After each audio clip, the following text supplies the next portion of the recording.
Hey NVZ! Today I'm going to be teaching you how to do some of the makeup similar to my own from last semester's Niners vs. Zombies game.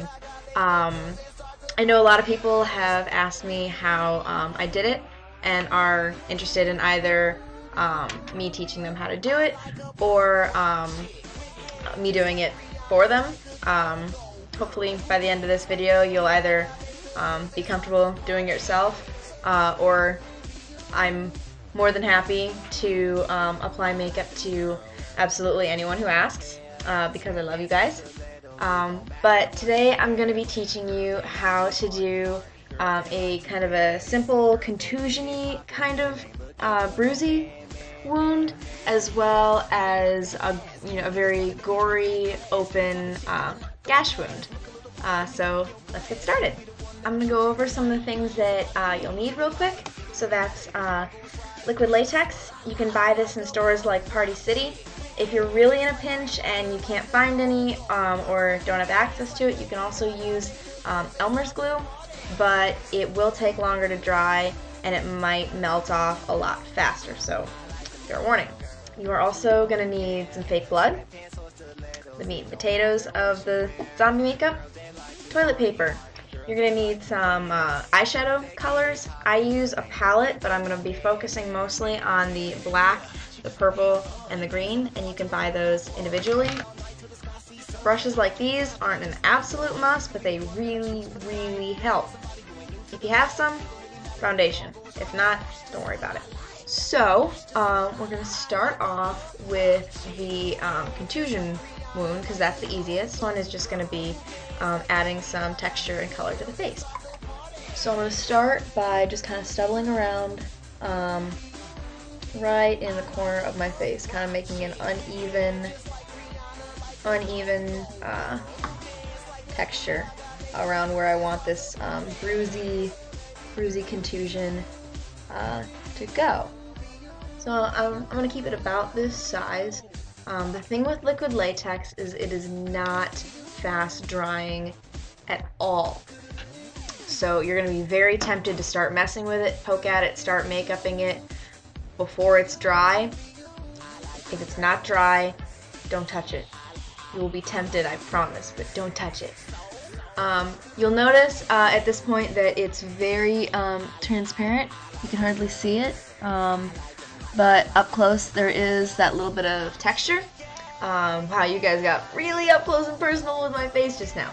Alright, so the first thing that we're going to do is we're going to take our small brush, and I'm going to go around like the black portion of this palette, so I'm going to get some of the black colors, and I'm going to start adding some black to the wound.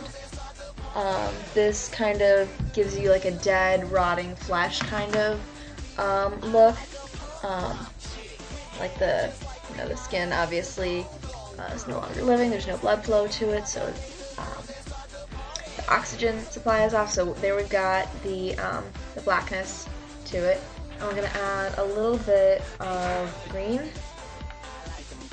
to give it kind of that zombie sort of look. It's very bruisey and purple. It's all going to kind of blend together, but so would a real wound. So don't worry about that. I'm going to take my fake blood. I'm just going to stick my finger in there, and I'm just going to kind of rub that around. Because this isn't an open wound, it's a closed wound. Probably as a zombie, I probably got, maybe my head bashed in, ran into something, tried to eat something that fought back. It happens. You guys know how it is. Add a little bit more blood. And so there is your simple head contusion wound. So that one's super easy. The gash wound is a little bit more complicated, but not much, so don't worry about it. Don't have to worry. So the first thing we're going to start out with is our tissue paper. You're really only going to need one about the size of your wound there. So what you're going to do is you're going to take your this and you're going to put latex around the edges, just the edges, not the middle, so that you can stick it to your face. This is hard to do on camera, but I'll show it to you when I'm done, so it'll make sense. So if you see this, the latex is just on the edges. So what we're going to do is we're going to put this right on the cheek. And make sure that there's a little bit of slack in the middle. Don't make it tight. It should be just a little bit loose, because you're going to end up cutting through that later. After that, you're going to go kind of around the whole thing, kind of like this. You know, blending it in where you can.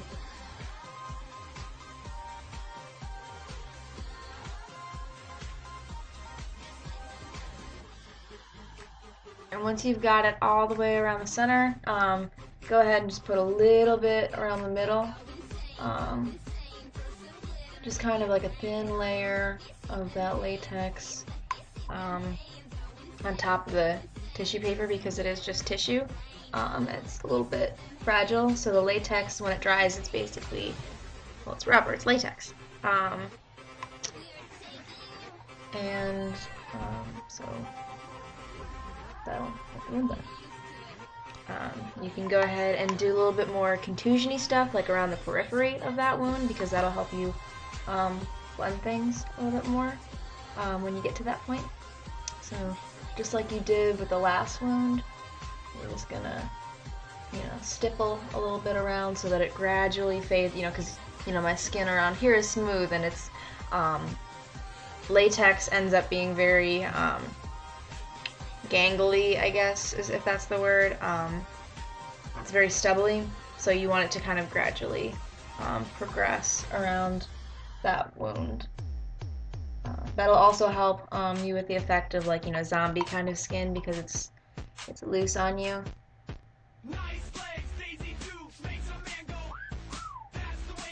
Alright, so this is the latex wound, if you can see it like that. This one's going to take a little bit longer to dry, maybe 10 minutes. Once again, you will be tempted to mess with it, to touch it, you know, see if it's dry yet. You will also be tempted to use a hairdryer. Don't do that. It doesn't work. So you just gotta sit and wait, do your homework, plot your next attack. I know you're in a hurry to go hunting, but this is definitely the part of the process that you cannot rush. So the first thing you're gonna do is like you can touch it, and it does have that rubbery quality to it. That's how you know it's dry. You can kind of pinch the soft middle part and get kind of that line going. And I'm gonna rip it open with something sharp. If you do choose to use a knife, be careful. I've never cut myself while doing this makeup, but, you know, there's a first for everything, so you gotta be very cautious. So basically I'm ripping it open like a wound. Very simple strategy. All the way.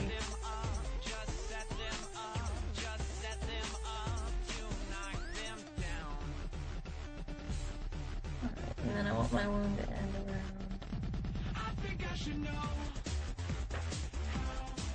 Here, so we got the extra layer of skin, and we're all ripped open. Just like that. Okay? Yeah, and you can pinch it, you can add a little more latex if certain places aren't sticking where you want them to.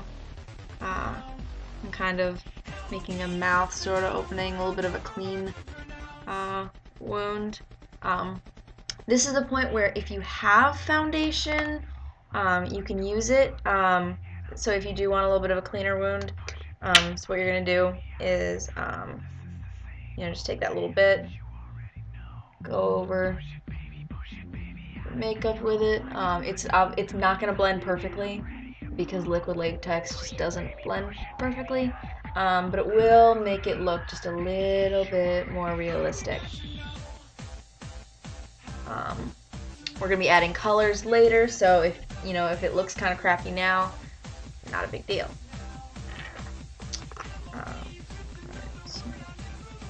So the first thing I'm going to do is I'm going to fill the inside of the wound, and I'm going to be filling that with black eyeshadow. So I'm going to use my finger as a brush just because I can. I'm just going to, the inside of the wound, I'm going to black that out.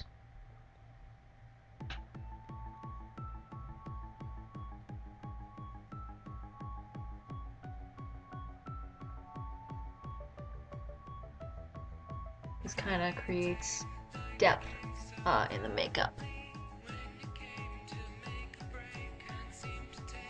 Alright, and then once we've done that, we're going to do some of the same contusion-y kind of things that we did last time. So we're going to take our brush and just, black around the edge. You're going to go a little bit more overboard with this if you don't have foundation. So if you can't blend to your own skin tone, you want to be adding a lot of color. Not less is more. More is more. More is more.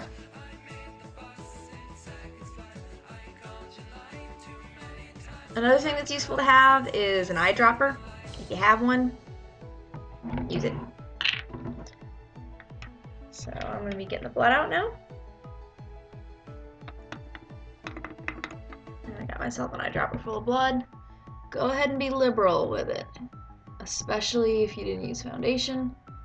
That's the great thing about gore makeup is the blood will cover up any flaws.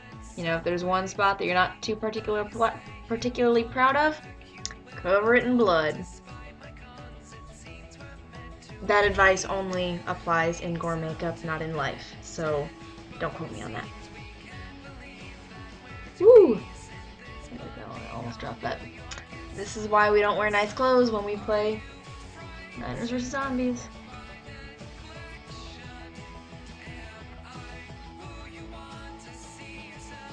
So this is our bloody gaping wound. It's got some layers to it. It does look very real. This is still dripping. Add a little bit of blood around the lips.